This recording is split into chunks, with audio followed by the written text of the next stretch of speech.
We gas ourselves up, but we short on breath. Talking about we eating, but who we really cooking. Dreaming about greens, but ain't nobody looking. No land, no acres, no seeds in the ground. When the hunger hits, who's gonna be around? We starving every day, and it just ain't the food. Feeding the hood garbage, got 'em acting a fool. We flossing with rides, stunting with chains, but these bars we spitting just bring more pain. We guilty as hell, preaching all these lies, selling debt to the kids, and we acting surprised. We commercialize the pain, broadcast the grief, tell the youth to hustle, but hide the beef. We glorify the trap, invite them to the flames, just like Reagan brought the crack on planes. Back in the 80s when the streets got soaked, my people, my brothers, all got choked. Reagan said no trades, but we know the deal. He left us in the dirt, man, that shit was real. I was just a shorty watching it unfold, old enough to see how we got sold. War on drugs, but it was war on us. Cops on our necks, no love, no trust. They labeled us thugs, beast on the block, made us kiss the pavement while they cleaned our clock. Prison became business thanks to Reagan's game. Free labor is the truth in America's name. Slavery's dead, man. That's just a word. Read the 13th Amendment, it's still absurd. They lock us in cages, serving time for life. Double digits for wisdom, cutting sharp like a knife. I'm here to say, the chains in the air, it's time we break free, start showing we care. No more flexing for nothing, no more selling out. It's time to rise up, time to end the drought. Good morning, good morning, good morning, good morning, good morning, good morning. And everybody knows I start with independent music. And this morning I got Solitaire Don Trip, and we'll be right back right after this.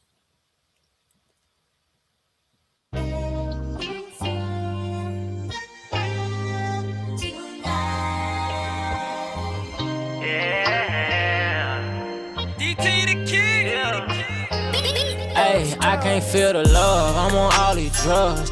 God forgive me for the times I was fucking up. Repented of all my sin, woke up and did it again. I had to stand on my 10, it was what it was. I ain't got no friends in the Benz, it's just me and me. Me and me. Me and me. I'm by my ends to the end, it's just me and me. Me and me. Me and me. I don't point no fingers, cause I know what we got at stake. I'm the one that trusted you, so I gotta take all the blame. What happens if you fool me twice? Gotta take the walk of shame. At some point, I gotta face the fact you probably not gonna change. Shit ain't just gonna fix itself. Might be time to self-reflect. Ain't no way to press rewind. Might be time to press eject. Who gon' stand the test of time? A fact that only time will show. Took a good look at my watch. Look at that, it's time to go. Friends didn't grow with me. I left a couple down the road. Some couldn't carry their load. I just had to let them go. Can't climb this mountain pulling dead weight. I love you though. If you don't get off your ass and climb, I'm gon' have to cut the rope. Cause I can't let you take me down with you back to the bottom where we started at. I made it too far and worked too hard to have to start from scratch. I gotta go get it whether you by my side or not. You out your mind if you think I'm ever gon' stop. I can't feel the love, I'm on all these drugs. God forgive me for the times I was fucking up. Repented of all my sin, woke up and did it again. I had to stand on my 10, it was what it was. I ain't got no friends in the Benz, it's just me and me. Me and me. Me and me. I'm by my ends to the end, it's just me and me. Me and me. Me and me. Yeah, I had love for him, but I had to sever some ties. Nothing is destined to us, not even Destiny's Child. Know if you give a nigga an inch, he gon' beg for a mile. Niggas in your inner circle planning on X in your eye. You tell a nigga yes, then he gon' keep coming back. If you tell a nigga no, now he act like you turned your back. Sorry, I'm on the bigger and better things. I'm better than I ever dreamed. Paper over pussy, niggas, family over everything. I can't feel the love, I'm on all these drugs. God forgive me for the times I was fucking up. Repented of all my sin, woke up and did it again. I had to stand on my 10, it was what it was. I ain't got no friends in the Benz, it's just me and me. Me and me. Me and me. I'm by my ends to the end, it's just me and me. Me and me. Me and me.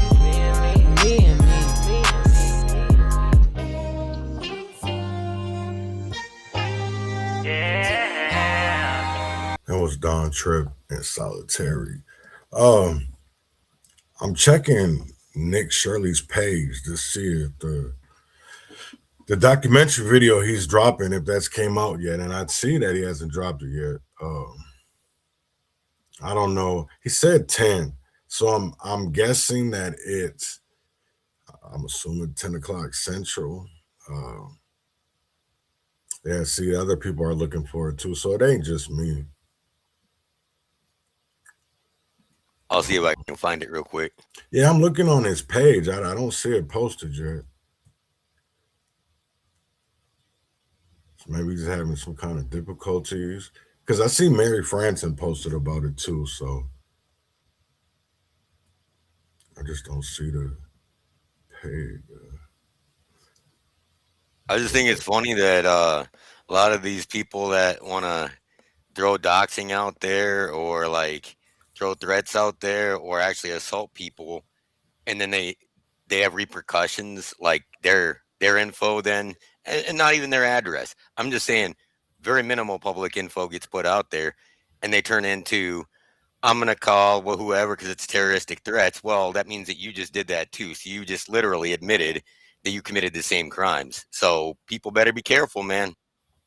Oh yeah, I mean, I already see that it's getting out of hand. And the thing of it is, to me, it's like, what can people, because at this point it's about patience in my eyes, you know what I'm saying? Because a lot of people will be bowdy until they'll start running when the real danger comes, when the real time to fight the police, or because this is why I quit protesting and marching and all that, because it kind of felt like a cat and mouse game. People would throw shit at the police or do just do stupid ass acts, right? And then run. Well, if we're not doing anything wrong, why are we running? And that's where like I really stood my ground, is when in Winston Way, is because I always seen, Seven Corners, they hired security, they hired this little militia group shit. And that the police would come in there, but people would always start running, and that's how people got hurt. But if you're not doing anything wrong, why are you running? So I would just stand my ground, because if you're not doing anything wrong, why are you running? And I'm not scared of the police. So I just quit running. I quit running from I just want the truth. You know what I'm saying? If people are in groups that are doing things and the group is semi-organized and anybody in that group is doing anything illegal, I mean, if you and your buddies go into a store and one of your buddies robs the store and something happens, guess what? You all are all liable. So, I mean, people want to say that you're innocent protesters or innocent bystanders. If one person escalates it, sorry, they escalated it for everybody. For everybody, right. And that, a thing that I really took away from my little protesting days or whatever, is that these people will go out here and do wrong. In my eyes, it's wrong. If you're out here, just like when one time we were protesting at the governor's mansion, and people were flattening people's tires and busting out people's windows and shit. And I'm like, yo, that's not okay. What is this really about? And that's when I really started to see it's not about right and wrong. It's about some kind of political group. So what is the difference than the street life when you're in gangs or you're in cliques?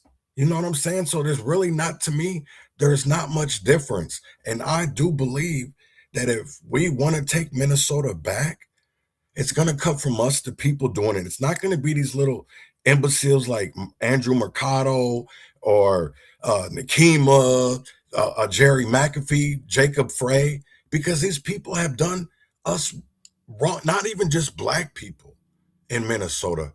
I'm talking about the people that they were supposed to be talking for, but weren't because they were paid. That's what people don't understand. And I took a lot of learning and especially from Robert, especially from you, Data Republican, because it's all public information, 990 forms or looking at court transcripts, uh, doing FOIA or data request. And that's what the work that they don't want to do because they would rather do those press conferences. When they make money off of the problem continuing. So now they're all for the cops. You realize that, right? They're all Yeah, for in Minneapolis PD and Mayor Frey and that. Well, the problem is they're not addressing the underlying issue is that Hennepin County's been corrupt for a very long time. right, Not all the officers, but a decent enough portion of them that have been there for long enough are corrupt. And so, like, you can do all this performative stuff of, oh, we changed this policy, or but when your trainer's one of the people that shouldn't even be on the stand, and they're training people, and they've used excessive force, you know what? Hey, you're sort of gonna get what you're gonna get. And I right, guarantee you that Minneapolis police, if somebody was ramming them like that, they've shot too, because they have. right, And right, so if you're as a public official or as an officer saying it's okay, then you're saying it's okay for people to do that to you too. Oh, but they don't like that. In fact, right, Jason Chavez, people were screaming mean words at him and following him. Well, guess what you're doing to you see where I'm going with that? Like right, you can't argue both sides of that. If you're going to be a little Yahoo, then be a little Yahoo, be a little girl if you want about it. But if you're going to be a little girl about it, then you got to be a little girl about it for everybody. right. And that's one of the things that I never understood is like, how is it okay for y'all to be able to do it, but when it's done right back to you, you want to cry about it. Like, keep your hands to yourself if you don't want to be touched. That's what that like. How hard is that? If you do not want to be touched, treat others how you want to be treated. So if I'm treating others, pushing and all that, how am I not expecting to get hit? And that's why, like, I really lost a lot. I'll just say that I lost a lot of friends after the whole Renee Good thing because it's reckless to me of saying that Renee Good driving off is okay. To me, that wasn't. I would have told Ashley to just do what they say because they have guns. And people will say, "Oh, well, you're a pussy or whatever." No, it's not. It's about why am I going to put her life in danger? Why am I going to put her in danger? You know what I'm saying? She's my whatever they want to call ally or comrade, whatever. She's my rock because you niggas had a Minnesota Freedom Fund or grants and donations and all that. I didn't have that. I had a few people that were down that I could really say that would do anything what was right. Because if you were in the wrong, they would tell you. And I think that's what America needs. And they don't like that. They don't like being held accountable. Well, most of these people, from what I've seen, is that they haven't been held accountable for much in their life, and they get to run their mouth to whoever they want, say whatever they want, and then when it comes back on them, they get upset. And like, hey, dude, you want to do actions that you'll be held accountable for, or run your mouth where you're going to be held accountable. Take accountability, man. You know, Right. for these people that are purposely obstructing at like the Whipple building, they even say it. Jordan Wagner's one of them that says, "Oh yeah, we're out here causing problems, so that way we engage them to where they're not out in the street." So you're purposely obstructing. Don't get upset when they arrest you, and just because they Right. arrest and detain you, they don't have to charge you right there. They have time if they let you go because of like this. What is it in Minnesota? They have the 36 and 48-hour rule, and they also have the Mm-hmm. 72, right? Yeah. So they can release you within that time without charging you, and still Probable charge you cause later. holds. Right. But Probable cause. but they can still charge you later. They only Right. have to charge you at that moment if they detain you past a certain time. Right. So these people are getting tossed back out after being detained. Oh, in a couple months, these federal agents can come knocking on their door. Oh, now you do have charges, and Right. especially if it's multiple times and it's an organized group. Now you're looking at a lot bigger, you know what I mean? So just be careful if you're out there, because if you're making these decisions, like the thing with Martin Luther King and those guys is they were willing to get arrested and go to jail for what they're doing, right? And they did. Right. And when you guys blocked the freeway, you guys were willing to be arrested for what you were doing, and you were.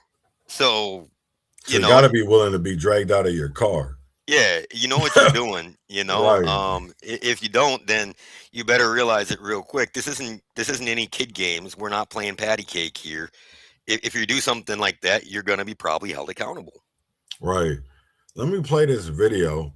It's about 6 minutes long, about 6.5 minutes long. It's Donald Trump. Yesterday, I think this might have went over a lot of people's heads, but February 1st, he's cut it off a lot of funding to Minnesota. And it's not only hurting the fraudsters, but it's hurting hard working Americans, Minnesota. I'm not even just say Americans, Minnesotans that depend on this.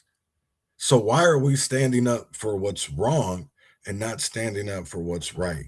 And I get it. A lot of people will tell you, well, they're just like Gestapos or they're just like the KKK. No, it's not.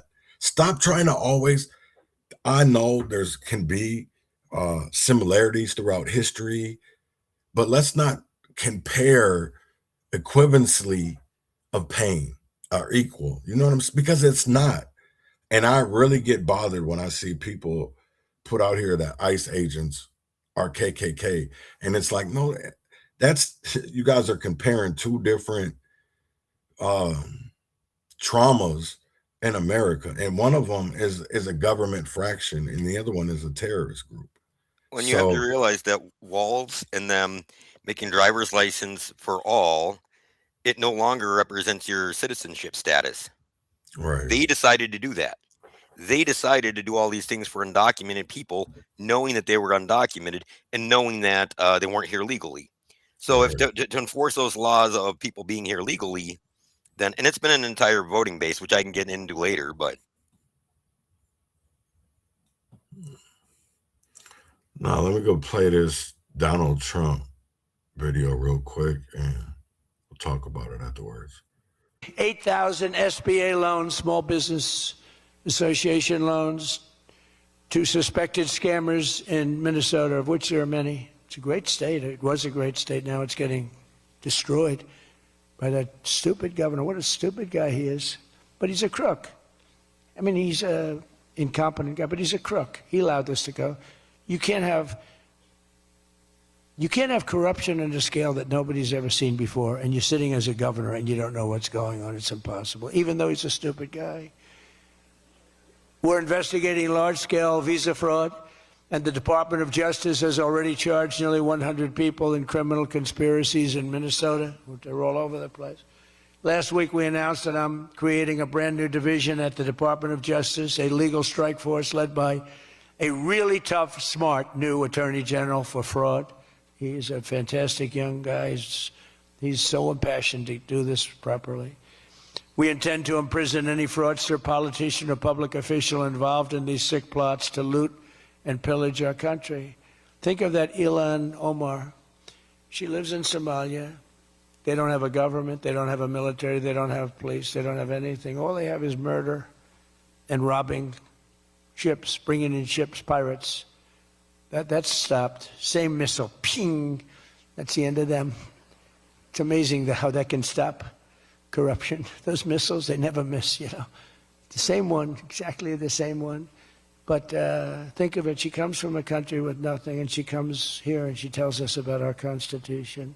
I have a constitutional right to rip off the country. I guess she's a total scam artist. Anybody knows it.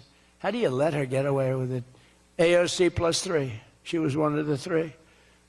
They're all scammers. They're so bad for our country. They're so bad for our country.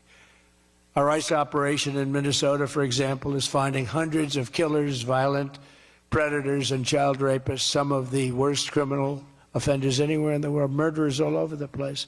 All we want to do is get them out. Did you see the pictures that we put up? Hundreds of them. Murderers wanted for murder, wanted for the worst drug selling. One of them is one of the biggest drug dealers in the world. And vicious, sells bad drugs too. Bad drugs, like if you take a tiny little morsel, your child is dead. And we're getting them. But it's hard to get them because they make it so impossible for you. And you wonder why. Why would they do that? You know, do they want to live with murderers? Do they want to live with these people that are emptied out from prisons? They have a lot of people. One of the reasons I was so angry with Venezuela, they emptied their prisons almost entirely into the United States of America. Tren de Aragua was the gang, one of the worst, probably the most violent gang there is anywhere in the world, they say. We're getting them out. We've got a lot of them out already, but we're getting them out. We're also going to revoke the citizenship of any naturalized immigrant from Somalia or anywhere else who is convicted of defrauding our citizens. We're going to get them the hell out of here fast. And if you come to America to rob Americans, we're throwing you in jail and we're sending you back to the place from where you came. We're throwing you right in jail. And they know it, too. And one of the reasons they're doing these fake riots, I mean, they're just terrible. I mean, you see it's so fake. Shame, shame, shame. You see the woman, that's all practice. They go practice. They go to areas, they take hotel rooms, and they all practice together. It's a whole scam. We're finding out who's funding all this stuff, too. We pretty much know. But in conclusion, as we liberate our country from this cultural scourge and the plague of corruption and fraud, we'll rediscover the natural energy and native spirit that truly makes America great again, like we're doing with Detroit and Michigan. If we get rid of fraud and do our job properly on the trillions that are being extorted out of our country from corrupt and incompetent governors like Gavin Newsom, J.B. Pritzker, and Tim Walz, we will very soon have a balanced budget, and that's the kind of money that we're talking about. We're talking about massive amounts of money. Our country wasn't built by people who tried to lie and cheat and scam their way to success. It was built by legends like Henry Ford, Henry Dow, Thomas Edison, the Kellogg brothers, Alfred P. Sloan, the founder of General Motors, men who lifted up American workers and strengthened our nation beyond even belief. And we're doing the same exact thing right now. I think we're doing it even better. This is the fierce spirit of patriotic free enterprise that we're now unleashing once again. We are unleashing it like maybe never before. Together we have turned the page forever on the failed left-wing model that makes our America poor, desolate, and makes people feel sorry for us. That's what we had. We had a country where our leader was laughed at and our country was scorned. We had a country that was laughed at. They laughed at us. 2 years ago, they laughed at us. They thought we were fools. They thought we were stupid people. Now we're seeing that they're not the smart ones. We are. But we have a great America, and we're going to enrich it. And foreign nations, foreign migrants, criminal fraudsters, and corrupt politicians are not going to play a role anymore. They're going to be in jail. Under the Trump administration, we're reclaiming America's dignity, rebuilding America's wealth, and we're putting the productive, hardworking American citizen at the center of every single thing that we do. They were the ones that built America, and they will build it up again, and that's what they're doing at levels nobody thought was possible. So today, after less than 1 year, our border is secure. Remember, they talked about the border, how bad? In 3 weeks, I didn't go to Congress. I said, secure our border.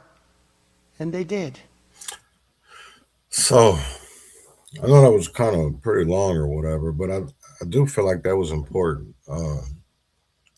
People need to know what is going on and what they're facing, what they're looking at. Because I'll be honest, I don't have any faith in our legislators to get us out of this. I think it's actually going to be us, the people, and we have to fight this. It's not going to be no Democratic politicians out here.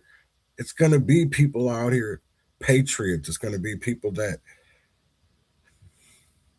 we talk shit about, but we don't give them enough credit. We talk to them, we talk about narratives when it comes to them and not the truth. And that I do feel like that is one of the biggest problems in America. You there, Robert?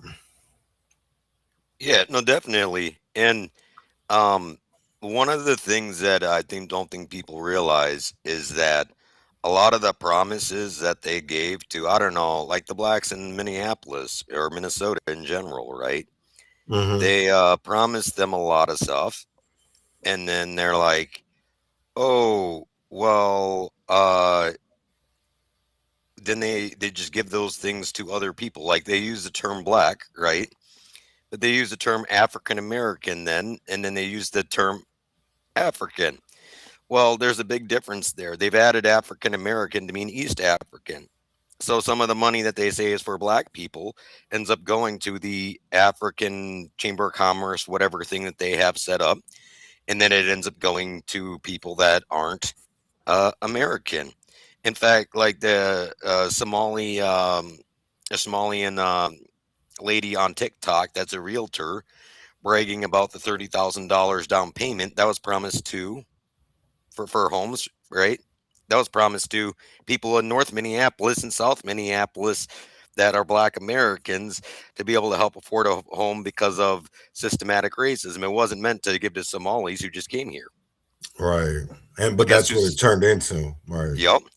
And so a lot of these programs that they claim are for black people end up being used a different way, and people don't have a problem with it until they have a problem with it, and then they Right. say, well, you've never done anything for black people.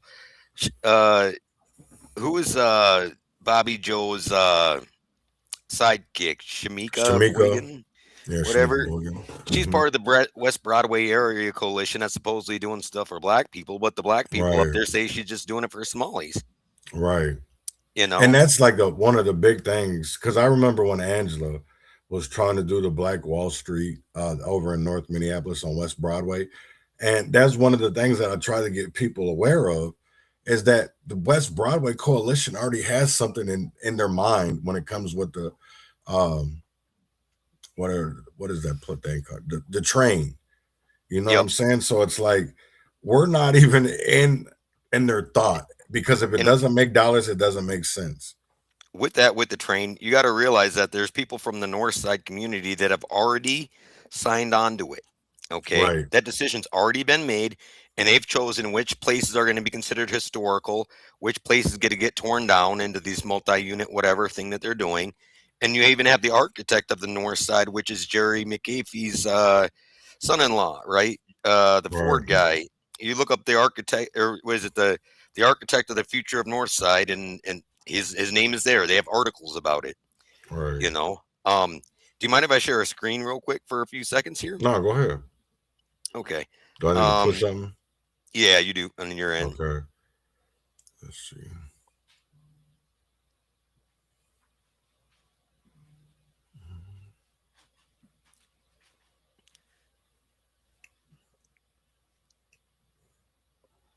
It looks like I'm sharing on my end, so it's up to Oh, you. I see. I see it. I see it. Yeah. Yeah, I got it. I just want to show real quick how this works. I mean, so this is from one of Copal's other things, and that's the Minnesota Latino vote. And it says the future belongs to us, right? That's what they're telling them. Right. And it's the voting guide in that. But they also register the people to vote in that, and then they have their education campaign. Some of these education campaigns get money for because you have the 501c3 and then you have the 504, Right. and a lot of them get state money for helping people, right, through economic development, through a lot of stuff. Okay, well, right over here, this is about their electoral campaign, supposedly nonpartisan. They only support Democrats. Right. Okay, Right. and in here it talks about how they worked with Hennepin County. So people get paid to Mhm. go out and do what? Voter registration and education. And that's Okay. the crazy thing I be trying to tell people because I see posts on Facebook all the time of talking about they'll pay people. That one organization was talked about when they do the Juneteenth shit at the state capitol, Anika Foundation or whatever. And it's like, do not people not realize that ethically that's wrong? Just because it's not wrong legally doesn't mean that it's not wrong ethically because slavery was legal. You know what I'm saying? And that's what people don't understand. Just because it's okay, does it make it ethically okay? Does it make it in your mind that it's honestly the right thing to do instead of just doing it anything? And ignoring everybody's comments about it. When here's the loophole is that these 501c3s can use their staff for the 50c4 stuff. Okay, so the non-political nonprofit side of it can use their personnel and resources to do the political stuff as long as the funding is separate. Right. Um, but in here they go through how many people they did, but with the voter registration it doesn't mention citizenship. Okay, so all they have to do is either vouch for the person or have the person attest for themselves that they're a citizen. We have driver's license for all, and they already said you can register like that, especially same day, right? And right here it goes through what their stuff is on Copal. Isaiah does the same thing. Isaiah has been around for longer. Well, the problem is right over here. You have a lot of resources for the illegals, and Right. one of the things that Copal runs is the Immigrant Defense Network. So the idea in Paul is just a doing business as. Okay, so they literally, yeah, they literally basically admit to, like right here is one of the things, the delegation of parental authority. Yeah. And then they also have some Excel spreadsheets about what to do with ICE when it comes and all that jazz. So they're basically admitting here that they are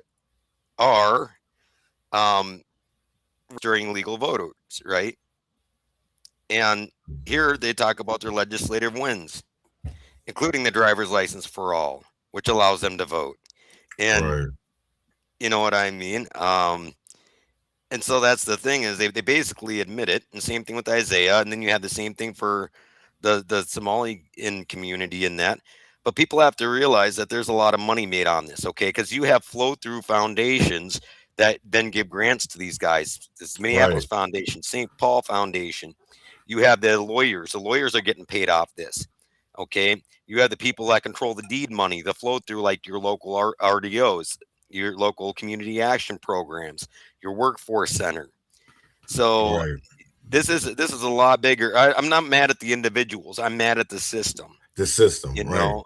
And for the longest time, people can say white supremacy is a problem and whatever about white people, whatever else. Okay, so if an immigrant group's causing a problem, I can say it's them. I mean, it's not all of them. I get that, but I can identify it. I mean, we called it the Italian mob for the Italian mob. You know, you can stop sharing it if you want. And that is the problem, is that people always, instead of labeling just the group, they label the whole population. Well, yeah, I mean that's part of the problem. Police violence. Okay, guess how many? Guess who's the number one people that get killed by police violence? By the statistics, white people. You know what I mean? But people don't talk about that. They say, well, they're demographically they're more and yada yada yada. Well, it doesn't matter. More white people get killed by the police than anybody else. So I mean, if we're going by statistics, let's go by statistics. I don't have a problem. If you want to say proportionally, well, then people get mad about proportionally when you do crime statistics. Oh, well, so which data set are we going off of? But these nonprofits, they all work together under groups, and a lot of times they'll have a business, a nonprofit, a 504, sometimes a PAC, sometimes a foundation. And we've seen that. I mean, we've seen that on the north side, and with the stuff we went through with Bobby Joe and those guys. You know, or a church. The interfaith groups do that a lot too. But here in Minnesota, a lot of it's Duran Trans and a few others that have been here for a very long time that are running. Duran Trans is the lady who works for Soros, Rockefeller, and Ford Foundations, putting out the narrative, but she also works for Education Minnesota, Isaiah, and a few others. They have the group called We Choose Us Minnesota, which also has We Choose Us Minnesota Action, which is Isaiah in Faith in Minnesota, which is Isaiah's 504. So it just is interesting because you look at We Choose Us Minnesota, it has. Hold on for a minute, because I want to, when we're talking about like with the nonprofit, it's still a 501c3. It's still 501, but instead of the C3, it's a C4. And so the difference, yeah. Oh, go ahead. The only difference is the C3s cannot do political organizing. Right. Okay, and the C4s can. Yep. And so, but then they also have foundations and then political action committees which can donate and be partisan. So they'll have like whatever PAC, you know what I mean? Like the Gun Owners Caucus here in Minnesota. Let's just use that one, right? They're supposed to Yep. have a 501c3, they have a 501c4, and then they have a PAC to do political donations.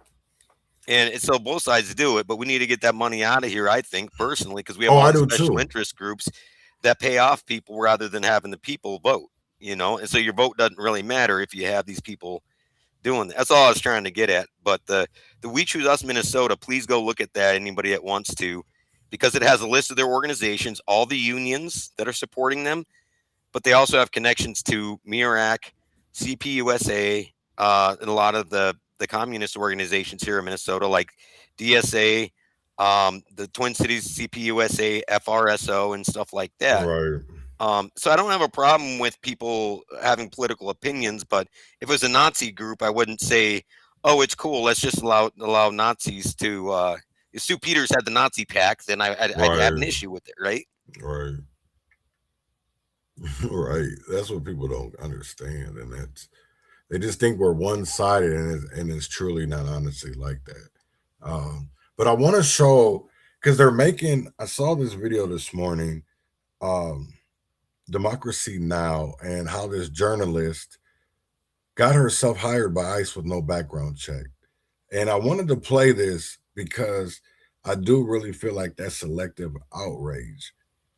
Because she's a white woman, she's not a black man. It wasn't a black man, it wasn't a person of color, it wasn't a BIPOC. It was somebody that is usually not discriminated against in America. I know they'll say that, oh, white women don't have rights. Yes, they do. That's why we had the women's suffrage movement.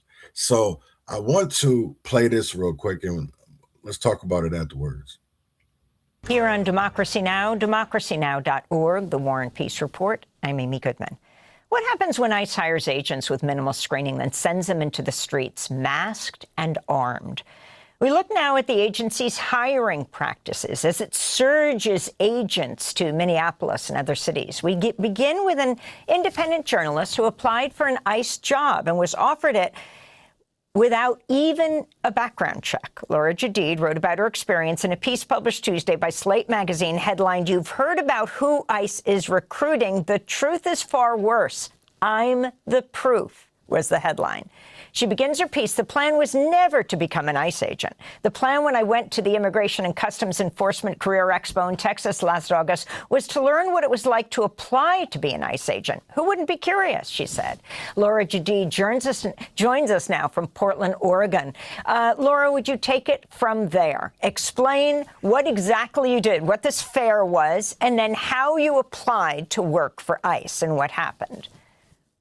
Absolutely. So the hiring event, basically, you brought your resume in, you handed it over, they were going to do an interview, and they were promising on-the-spot hiring to where you could, in fact, walk out with your $50,000 bonus that day, possibly. I went in, I handed in my resume, which was, I did a skills-based resume. I'm a veteran, I served 2 tours in Afghanistan. So on the surface, the resume looked pretty good. Had a very brief interview, took all of 6 minutes. They didn't ask very many questions. And then I left, assuming I would never hear back, because I'm a very Googleable person. I have an unusual name. I'm the only Laura Jadid on the internet. And I make no secret of how I feel about ICE and Trump and all of it.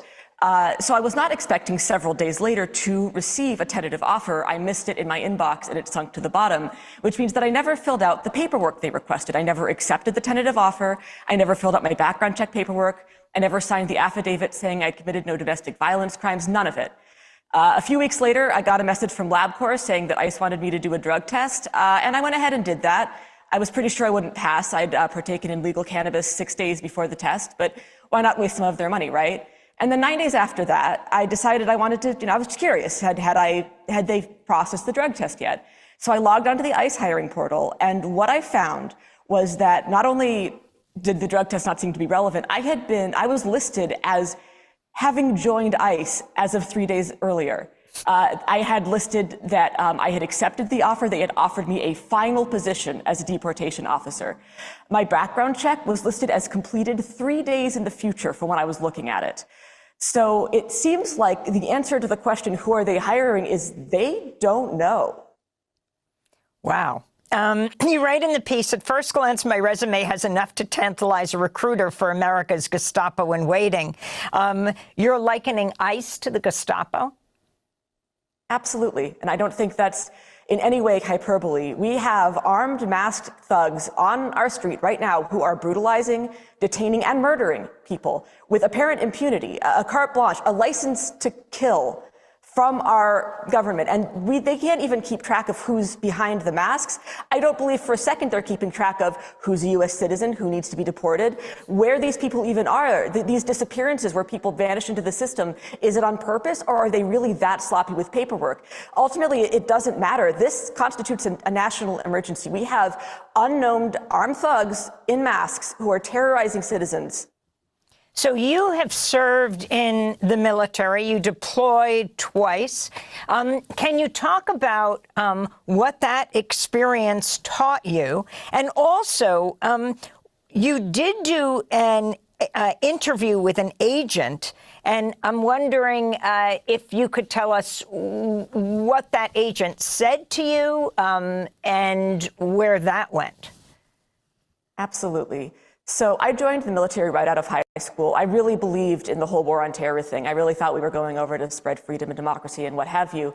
And when I got there, it became very evident very quickly that that was not the case, and that we were doing it was a bad war, and we should not have been there telling people what to do. I was in Eastern Afghanistan for the first deployment, Western Afghanistan for the second. So I did not see combat, but as a military intelligence collector, I saw plenty of the decisions that got people killed on both sides that didn't need to happen. So I came back very disillusioned, like a lot of people, and actually like the ICE agent that I spoke to, which, by the way, this interview wasn't actually part of the hiring process. It was an optional step to see if I wanted to join up. But he told me that he was also joined right out of high school. He also deployed. And when he got back, he also got out as soon as he could. He didn't want anything to do with the military. But he had a lot of trouble assimilating, as a lot of veterans do. And so about 6 months later, he decided to go for law enforcement. And the rest is history. He's been an ICE agent, he said, for about a decade. He likes the work. He feels like he's getting instant results. And this is very sad to me, and also emblematic of a problem we have, where we use this language of terrorism and weapons of mass destruction and freedom and democracy at the barrel of a gun. We did this overseas, and it's come home in every conceivable way.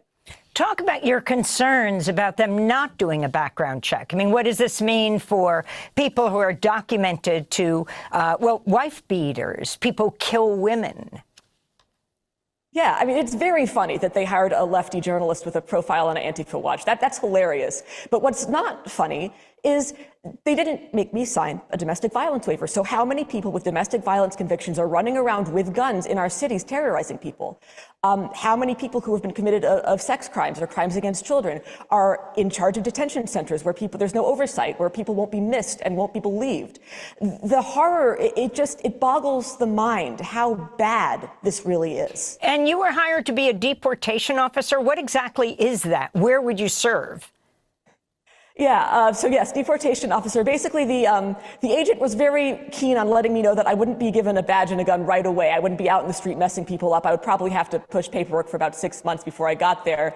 And when I expressed that was fine with me, with my analyst background, he actually, the atmosphere changed. He was like, no, listen, we want everyone on the street with guns eventually. And I had to reassure him that that was also fine. It seems like the focus is very much getting people out on the street with guns, and the focus of the people applying, apparently, is to get out on the street as quickly as possible to brutalize people. I'll just end by asking you, you said you signed up to fight the war on terror, and you served twice in Afghanistan. You call what's happening here in the United States the war on terror come home. Yes. It is very sad. It is not surprising, but it is very sad. This is a national emergency. This is a state emergency. And frankly, it's past time that governors called up the National Guard to protect the citizens who elected them to keep them safe from the people actually terrorizing us in the streets. Laura Jadid, I want to thank you for being with us, freelance journalist who writes regularly on her Substack at firewalledmedia.com. We'll link to your new piece. To me, I'll just say that this they do this with police officers, maybe not the same exact way or style, but to me it's like police. If you're white, you're fine.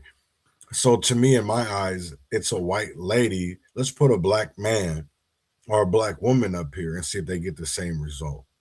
You know, that it's like they like to put one thing in our face and not the truth. It seems like it's more of a narrative. I want to put a message, or not a message, a comment up here.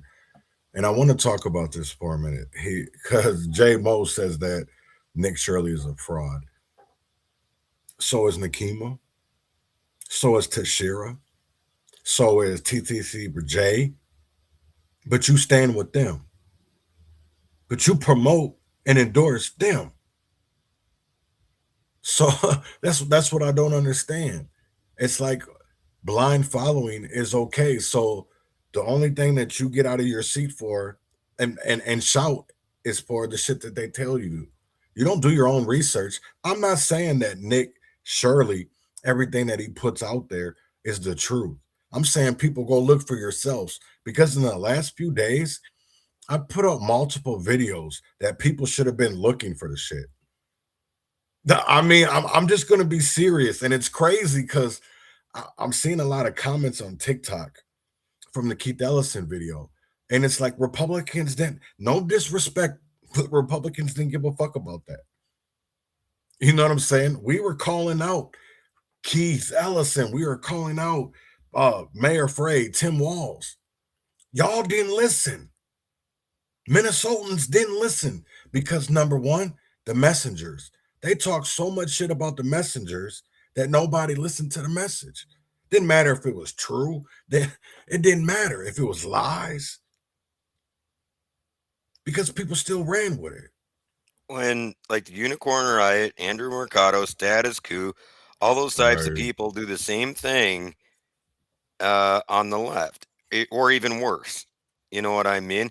They're literally the Jake, whatever his name is, that went out there with the flag to antagonize the protesters. Jake Lang, Nick Sorter, and those guys. They're the exact same thing, because what they do is they cause problems to get the reaction, to get the quick snapshot of somebody getting tear gassed or whatever else. So I mean, like, both sides are doing it. So take Nick Shirley stuff with a grain of salt. Is there some truth there? Possibly. Go do your own research, look it up for yourself. But a lot of the same issues we've been talking about for a long time, no one wants to talk about the stuff that goes on with Bobby Joe, because he's been funneling money to these same people at just the same as he has for Northside, except for more money's been going to the Somali community. So like him and the what was the lady's name, the Hassan or whatever, who's cousins with the Muse, or brother-in-law to the Muse guy. Those two together were doing that for them to get their Muhammad. Yeah. They do the same thing as they do with McAfee and Shiloh Temple and whatever else, with the direct appropriations that they do over North for people's votes, but things never change. And we've talked about the North Side stuff, and Republicans and Democrats won't touch it. You know, the only thing I want to say on the ICE stuff is they still have to go through FLETC if they're not law enforcement, and even if they are law enforcement, they have to go through FLETC unless they've been federal before. FLETC is the place down in Georgia where they go, and I'm not sure if the state that she lives in has legal marijuana. So I know that at least when I went to boot camp, we had to do some drug tests at the recruiter's office, and some people failed, and they're like, well, hey, just make sure you're clean by the time you go to MEPS. At MEPS was the one that counted. And then from there, and I know people that went to boot camp that got kicked out because they had lied on their application. So I'm not sure if that's the same thing. She didn't actually. It'd be one thing if she actually went through and got sworn in as an ICE agent. She went through part of the process. Now I have nothing to know on exactly that exact situation. Do some people fall through the cracks? Probably. Some people fall through the cracks with the military. You know, my biggest question is, she said that she didn't sign a domestic violence waiver. Does she have a domestic violence conviction? Oh, right. I guess that does matter. That does matter, especially if she has a conviction for it, which she seems Right. to point that she does. Mm. That shit is. It made it seem like that. And it's crazy to me because I'm seeing like all these stories come back up. And it shocks me because I'm seeing Dakara Thompson. And that's for that whole say her name started over a black woman. And now we're just saying her name for it doesn't matter. And it's like, are you serious? What about Dakara Thompson? You know what I'm saying? It's like Keith Porter Jr. doesn't get the same kind of media uh, spin or media narrative or anything like that because they just don't talk about it. The same thing when it comes to Donald Taylor. And it's like, do you have to be like where white people see it as wrong for it to be able to be talked about? Because I see when Kanye West was talking about niggas, the white people like that. But the minute he started talking about the Jews and how they run the media and how they run music labels and all this shit, then it was like, oh, let's cancel him. He's had to make a own little comeback of his own because he had to stand tough. And I think that's what a lot of people they would rather join than to beat. And that's crazy to me. I still don't see why people are like that. Um, I wanna the other day, maybe it wasn't the other day, but 4 hours ago, this was posted a video of Renee's Goods late husband's father-in-law, her father-in-law, right? And I At first, play I this didn't for see a the minute. footage. I want to ask you about this. When you talk about the confusion, and you've been open, obviously, about your support for the president. When you look at the videos of what happened, and I'm sure they're very hard for you, Timmy, to watch if you've even been able to. But the Deputy Attorney General says that the Justice Department doesn't believe that there's evidence to back a criminal investigation, right? And nothing about charges or anything like that, just an investigation into what happened in terms of the ICE agents' actions.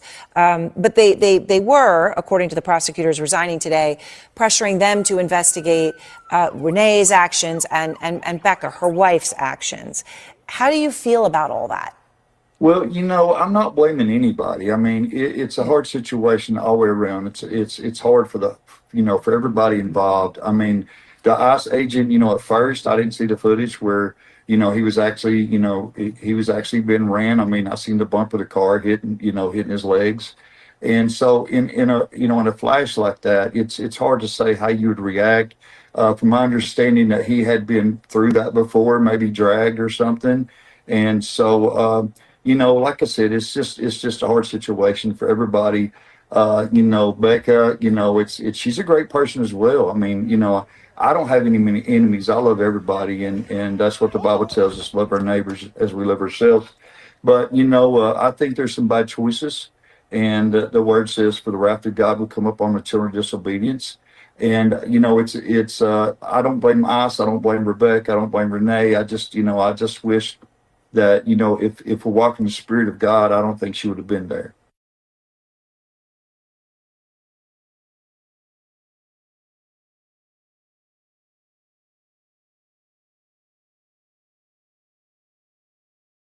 You're muted, bro.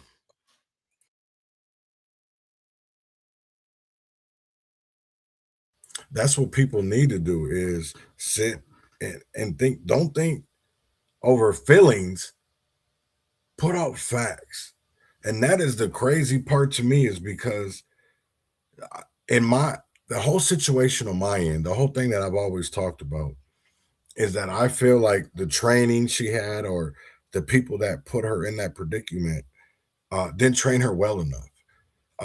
Because if people can sit up here and say that she made a good decision by driving off, you're part of the problem. You're part of the problem is that you can't call out people who are doing wrong unless the narrative fits. That's the only time people get involved because I didn't see this kind of reaction about another white woman, Vanessa Jensen. She wasn't killed by ICE. She wasn't killed by police. She was killed by people in our own community who walk around every day and haven't said shit. Haven't said shit. How many unsolved murders do we have in Minneapolis alone? Probably hundreds. And I have a question on the Keith Porter incident. Yeah. Because I've heard conflicting things. Was it an AR? And then did he shoot at the officer after he was off duty? But did the officer ask him to put it down and he shot at him? Because if you're shooting at me, you're gonna get Right. So everything that I've heard and read, and I'll share some stuff with you, Rob, is that there is no video evidence. Uh, I know that the ICE agent went back in the house and got suited and booted and called 911 and said that there was an active shooter. Um, so I it's just hard for me. I'm not saying that what Keith did was right. What I'm saying is that black men and poor people all across America have done this for years as tradition, and now we're getting mad and we're starting to, not saying that we shouldn't not be mad about it, but what we should do is call it out. We shouldn't act like that. That's not good behavior. Acting like a thug or acting like you're not a part of this society is a problem. Well, my biggest question was, if was it a pistol or was it an AR? Because that's It was an AR, from my understanding. Keith's families came out a few times. There is no video evidence. Um, yeah. It's like the details matter. That's all I'm getting at. right. 'Cause, Oh like, yeah, and that's the thing of it is, I think that's why they don't really talk about Keith, is because there's no video evidence, and that it falls down to a he say she say. In this situation, it's he versus he. and I've been on the opposite side of use of force, things where I've said, "Hey, this is obviously wrong." Okay, like with the Ricky Cobb shooting, my biggest thing Right. was not necessarily Cobb's actions, was the officers' actions with each other, and that, and I said that was the biggest issue, is that they almost shot each other more than once. Right. I don't think that they should have done those actions because of that. And then same thing with the case that I was just working on, was one of excessive use of force, where I helped somebody get their case into federal court. You know what I mean? Um, so I don't play both sides on that. It should be a cut and clear standard if you're using excessive force or not. But if it's in between, hey, we can look at it, but we need not to jump to conclusions without knowing the facts, unless you want somebody to do that against you too. Right. And the thing that just came out this morning is that the ICE agent who shot he suffered internal bleeding. I don't know how true it is, but this is the reason why I would have not have told Ashley to drive off, is because they can say whatever they want. It's never about the truth. And this is why I say Renee, Rebecca, they made a bad decision. So did the ICE agent. I don't know if he was in danger, but he's been in this situation plenty times. I shouldn't say plenty, but only 6 months prior. And we don't know what people are thinking. So I really can't blame. And I know people are going to say, oh, you're standing up for ICE. No, I'm doing what Lisa Clements has done over the years. I'm doing what Jerry McAfee has done over the years. Traherne Pollard. I'm coming out here with the different narrative that the media is telling you, because they always got behind Jacob Frey. They always got behind Tim Walz. It wasn't about the black people they serve in the community, but the white men who run those areas. So it's really crazy to me. And I know that I'm not really trying to make this about race, but I honestly do feel like the civil rights bill really fucked up America. It set us backwards, not forward, because now we just have protections for everybody. Now, question for you. I'd really like to get the wife's cell phone video. She was actively trying to get into the vehicle and was surprised that she started driving. And she told her to drive, but she was trying to get into the vehicle, and there's ice there. You see it sliding on the ice. Was she not in danger possibly as well with the vehicle sliding like that on the ice? Because people are saying the wheel spinning was because it was on ice. Well, then you're not able to control it as you're accelerating either. Who knows where it's going to go at that point? So, right, I'm gonna play this video real quick. I'm just gonna. It's only like a minute.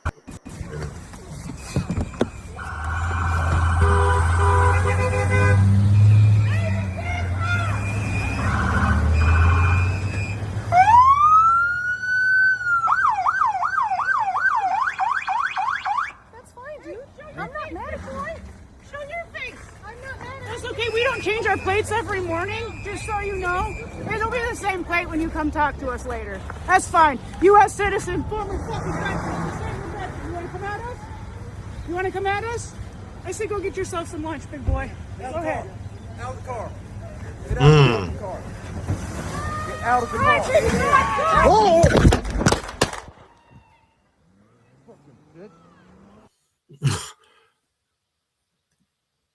I can't blame nobody. I think Rebecca just made a decision that a bad one that ended her life because she thought she was out here doing the right things. And you were impeding and interfering in federal investigations, whatever they want to call it, man. I'll just say it like this, because there has been a lot of times where people haven't come out when there's been injustice, and it only has taken for white people to think that it was wrong for others to come out. And I don't mean that in any type of racist or bigotry type of way. It's just what it is. That's why I always say the NAACP needs to be called the Negroes always asking Caucasians permission to even do anything, because the only time you ever hear from them is when the mayor or the governor says it's okay. Otherwise, they're tight-lipped. On the founding of the NAACP was very racist. If people don't realize that, go look up Franz Boas's Real Race Problem, where he talks about having to whiten black people up. You know what I mean? Until they, I'm not even going to go into that much. But in Minnesota, the narrative control is done by Duran Schrantz. She literally is the walls person. And so that's the things when incidents happen that they can use for their benefit, they're going to throw as much weight as they can behind it, especially in election years, to cause an uprising to get their way at the election box. They want people to forget all the bad things that they've done or questionable things when people are questioning them. And it shifts their narrative because people don't remember anything prior to that incident. It's called trauma-based mind control. Right. So it's not that these incidents don't happen outside of that. It's if it's an incident that they can capture and use, they will. And that's where you see from the We Choose Us people, you see the SEIU, you see MIRAC, you see, you know what I mean? All of the organizations affiliated with controlling that narrative for that purpose. And guess what? Duran Schrantz is a white lady who controls the narrative. So, you know what I mean? For all the minorities that are associated with We Choose Us. So, I mean, the only other thing I was going to say is most of these officers don't want to shoot people because, like, you're looking at losing your job. You're looking at an automatic suspension and an investigation. It's not a fun thing. Most of these people do not want to do that. They're looking out there to do their job and go home. And all the obstruction is also causing everything to get ramped up, throwing things at them, chaotic, whatever else. People also need not to be doing that if you want these things to go off a lot cleaner. Because if they're trying to verify somebody's status and they would just let them go normally and they can't verify their status and they're getting stuff thrown at them, guess what? That person's now coming with them till they can verify. Right. And so now that person is taken off the street because you guys were doing that as a reaction to you guys doing that. That's what they don't understand. That's what they do not understand. So on the screen right now, I have a video from earlier today of ICE snatching up somebody, I guess, at a Target.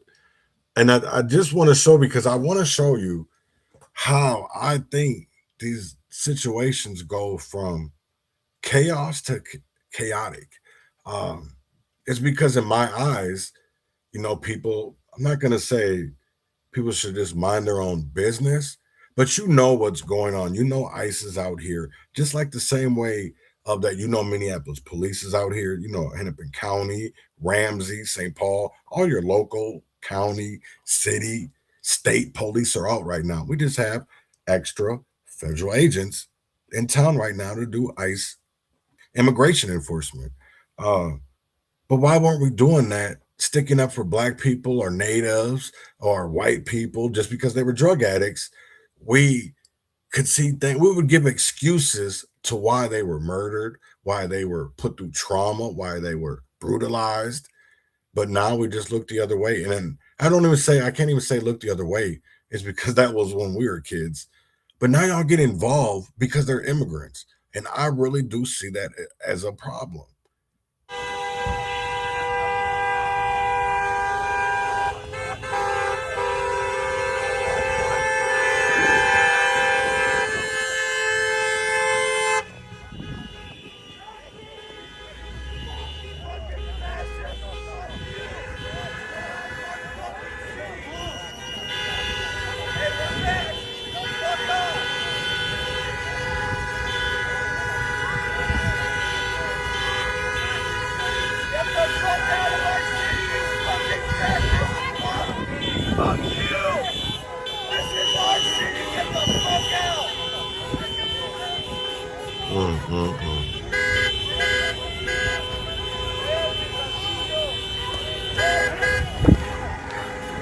Fuck you, man! Leave him alone! City, you fucking cocksucking dog! Fuck off! You didn't do anything! Leave him alone! Get the fuck out of here! Fuck you, man! He was gonna save your life! Fuck you, suckers! No, fuck you, man! Nigga. Fascist fucks! Go back!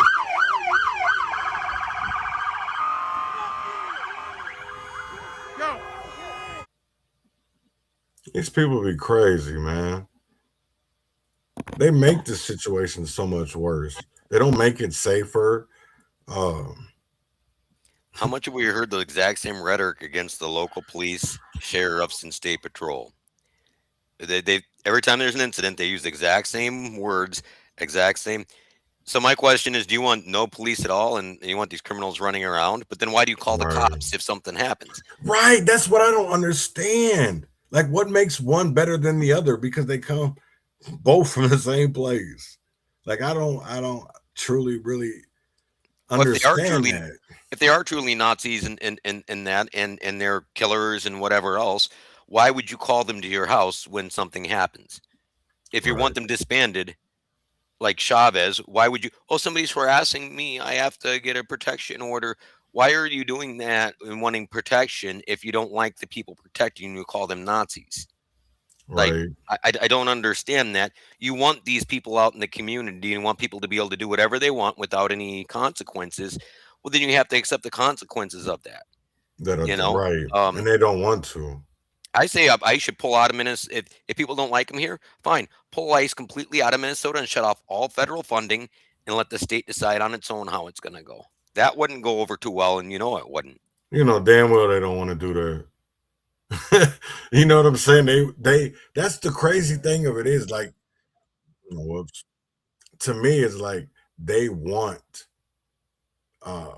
this bullshit because you can talk shit about ICE, and then when it's an American citizen and it's the police departments, then they can scream the same shit. Because I do see a lot of similarities in these protests, in these marches, because it's a lot of the same tactics that we did.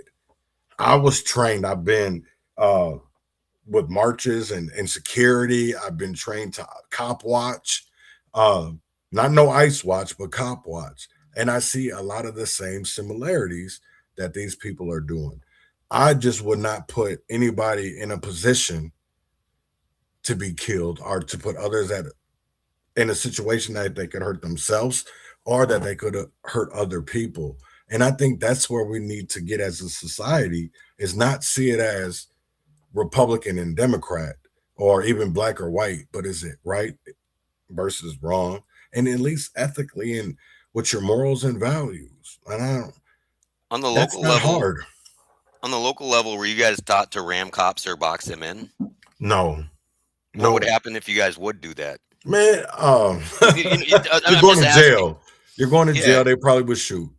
Yeah, and I just want to comment on what Ben said down below on the radio stations. Yes, he's 100% right. The Latino, the Somali radio stations, and also KMOJ does the same thing. And it's the same people who get funding from Bobby Joe to go out there and spit his narrative.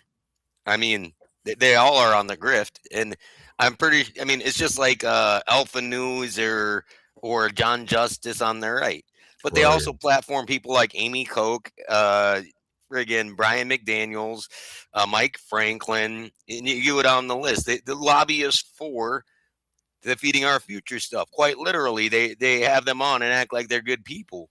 Well, what are you doing if you're working with those people and then you want to call out the fraud? And it's your buddies doing it that you've had on air. Wow. This is crazy. So they hired. This is how I know this nigga only cares about money. And that's sad. That's sad. That's all he cares about. And it better not be Jeff Storms. Oh Lord, I don't have one. I bet you it's Jeff Storms too. That's the sad part. I'm not paying shit to read something. Oh, Ben Crump, yeah. So he probably got Jeff Storms again. That's crazy as hell. Crazy, crazy, crazy. I don't know what's going on with Nick Shirley shit. Uh, but when it does come out, I do want to do an episode about it. And if you want to come on, Robert, you're more than welcome to. I would love to have another opinion. Because just because we have different political views, or I won't even say like different political views, because you see yourself as a libertarian, uh, and I see myself more as a conservative Republican, and there's nothing wrong with that. We have the same I unjoined the ideas. party. Oh, you unjoined? Yeah, Oh, damn. It took me a long time to join stuff. I just don't like to be pegged in a certain whatever. And the fact is, like, the stuff that we're seeing now, I've been warning about since before 2019, Right. with the rollout of surveillance, with the rollout of everything else, and like exactly what's happening pretty much. Because I've worked with the extreme left, I've worked with the extreme right, trying to get them more to a constitutional center, and I've seen crazies on both sides. And I think that people are going to keep on getting divided until it comes to something. Not that I want it to, but I don't like the way that the country's headed on either side. Um, but I don't think that the right would actually be out there protesting or doing anything like the left is. They'll talk about it, but most of them are keyboard warriors that won't actually do the thing. Otherwise, Right. you would see a lot more. If they were truly Nazis and whatever else, you'd see them out there killing people and what. And you've seen a few maybe instances over the years, but the numbers don't even match up to the online keyboard warriors. And most of the online Right. keyboard warriors I've seen actually have spouses that are a different color and whatever else. They're like, you go down the list where they're just talking out their butt. Oh, that's all they do. And I mean, look at this sign. This was so there was over, I guess they're saying 45 protesters yesterday at the Whipple building, and they arrested eight. And this is one of the signs that they took: shoot your local Fed. How is that okay? That rhetoric is so violent. And I think that fully is the problem. Is like, y'all say y'all don't want violence and you only want peace, then why do we only see violence? And that's what I don't understand. And that's why I really, really had to distance myself from a lot of Democrats. I feel like a lot of niggas is on that DFL plantation and they don't want to get off because they're comfortable. They're house niggas. They're not in the field. They're in the house with Walls and Frey and Vitar uh, and Wansley, because it's all one big uniparty. I'm not going to saying that we have two distant parties in Minnesota. All right. You're good. You're good, man. Thanks for coming on, bro. I mean that. Thanks for coming on. Have to go run my son's wallet real quick. You guys take care. But one thing I am going to say is I definitely will probably stop by some local officials' places here in the next few weeks and be recording, because they like they say, hey, following and recording is perfectly fine. So I might go down to City Hall and ask them about it too, and ask these public officials in City Hall how they feel about it, being that the state said, hey, that's okay to follow people and honk and whistle and that, and how they would feel about people doing that to them, and is it acceptable?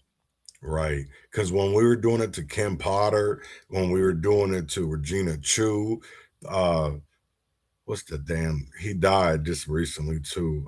Pete. He had Dante Wright's case at first, and he gave it up. We were protesting the shit out of him. Pete Orbit, I think his name is. We had his neighbors were getting fired from their places of employment because they thought calling people niggers was okay. It was really fucking wild out there for a while. I can really honestly say that. And it's crazy to even hear that they're okay with people doxing and being okay with doing things to federal agents because they don't like that shit done to them. They don't like, because that's finding addresses are very easily with public information if you know where to look. And that's the problem that a lot of people in this movement don't have, is they don't have the patience or time to be looking at a lot of that shit.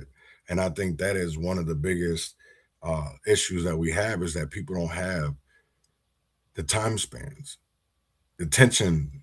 I forget what they call it, but they don't have it. I think it's just got a lot of ADD and a lot of ADHD in America. But well, if he does come out with the documentary today, I will probably go live at some point today, and I will keep Robert in the loop.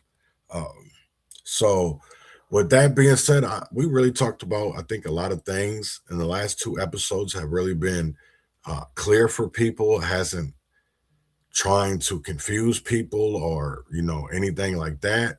It's just making sure that people get the truth and nothing but the truth, so help them God. Not that it's Democrat or progressive, or even, I know I call myself a conservative Republican, but I just want to give out the information, not any partisan. I just want the truth. And I think a lot of people do in Minnesota want the truth, and we just don't get it. So with that being said, I'm going to get up out of here. But You take care. And the last thing I have to say is I'm all for defunding the police, but that means that you assault me and you come to steal my stuff, dude. There ain't no police showing up for you either. Okay. right. So you just got to realize that means that people have the right to defend themselves and do whatever else back to you. So people that want to defund the police got to realize it works both ways, hon. Right. And that's what they need to know, man. You have a good rest of your day, and I will talk to you later at some point today to see what's going on with that Nick Shirley documentary. But we will go live and talk about that and watch it. So I'll try, if it does come out. I know I have PT later on this afternoon, so just text me. You take care and have a great day. Too. Hopefully you're doing well, and say hi to the fam, man. All right, awesome. Thank you, man. I love you, bro, and I mean that. I love you too, man. You're awesome, dude. Like we have difference of opinions on certain things, but we're still able to talk in that, right. So yeah, I appreciate it. You know what I mean? We've been through a lot together, and we both have formed each other's opinions a little bit and tailored them by confrontation, and right. Be able to walk away and say, hey, we can agree to disagree, which is how it should be. Yeah, man. And that's one thing I love about you. I have the same conversations with Marcus. It's just all love, man. It's nothing but good times and making Minnesota streets safe again. Not great again, but safe. So I'm going to get up out of here. And I don't know what's going on with the documentary of Nick Shirley, but I will be playing that at some point whenever it comes out. So y'all have a great Wednesday, and make sure that you're staying safe. Keep aware of your surroundings around you, because there's not only just ICE agents out here, but there's still Minneapolis police, there's Hennepin County, there's Ramsey County, and we already know they like to kidnap people. So with that being said, I will see y'all later. You guys have a great one. And here is Don't Need Your Fake Love. Well, love Parker, Circumstantial Saint, and the Urban Conservative. And I will see y'all later. I don't need your fake love. I don't need your fake love. No, I don't. I don't need your fucking love. No, I don't. I don't need your fucking love. No, I don't. Fuck you. I'm so tired of this fake shit.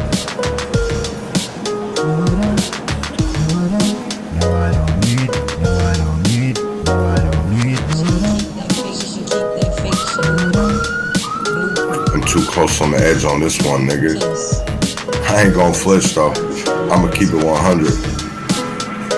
Yo, Saint, you know I need you on this one, nigga. I got the truth on my chest. Last night I was the nigga that shot up your BLM protest. Selma, Alabama, much, I don't need your fake love. I don't need it. I don't want it. I don't need your fake love. I don't need your fake love.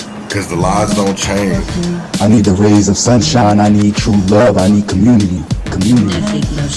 Now I'm back in the hood with books and passing out knowledge. Red khakis and them white Air Forces with the mega hat. I was forced to live a street life, forced to bust my gun. My dad left me in a KKK system. I felt abandoned like that crying mother. Now that Obama gone, I've been telling the truth for 3 years now. My life is real. Put the words back in his mouth, he gon' bite the legislation. Come to West Broadway, before BLM, before the arrest, before the lies, I was almost killed. Like Malcolm, before Muhammad.